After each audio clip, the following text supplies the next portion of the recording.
2011 WSOP Main Event third place finisher and current Player of the Year points leader Ben Lamb played a very interesting hand against eventual runner-up Martin Staszko, which he later discussed in depth with Card Player TV for this edition of Poker Strategy.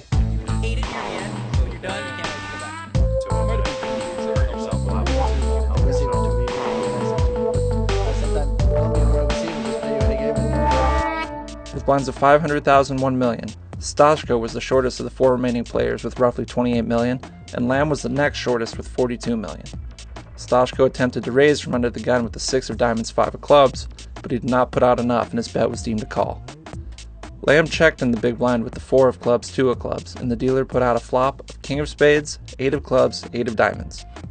After Lamb checked, Staszko bet 1.2 million. Lamb check raised to 2.6 million, and Staszko came back over the top with a re-raise to 5.2 million. Lamb then re-raised to 8 million with only 4 high, and Staszko mucked to the 4-bet. Here are Lamb's thoughts on the hand. Against a different opponent, I feel like if I check raise there, they're just going to call me and win the pot, so I would be not very inclined to check raise. But I thought with the dynamic and how things are going, that if I check raised him, he was going to feel the need to re-raise me and kind of, make a stand there. And when he 3-bets me there, obviously it's so hard for him to have anything that I can just make a really small 4-bet.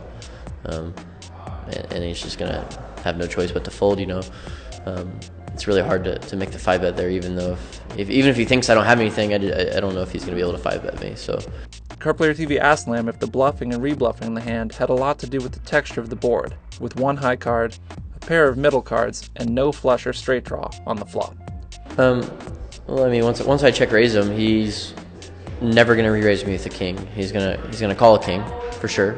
And if he has an 8, he might call the slow play. Like, he would re-raise some, but kind of his sizing and everything kind of said he didn't have an 8, and it's so hard for you to have an 8 because there's only 2 left. And he tried to raise pre-flop, so he actually limped pre-flop, but he attempted to raise pre-flop. He misclicked.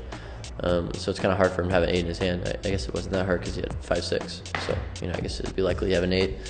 But, for a small price, you really get to pick up a big pot. And I feel like if I check raise there, I basically get a 3rd bet for, very little variance. My biggest fear was that he had ace high and would call me.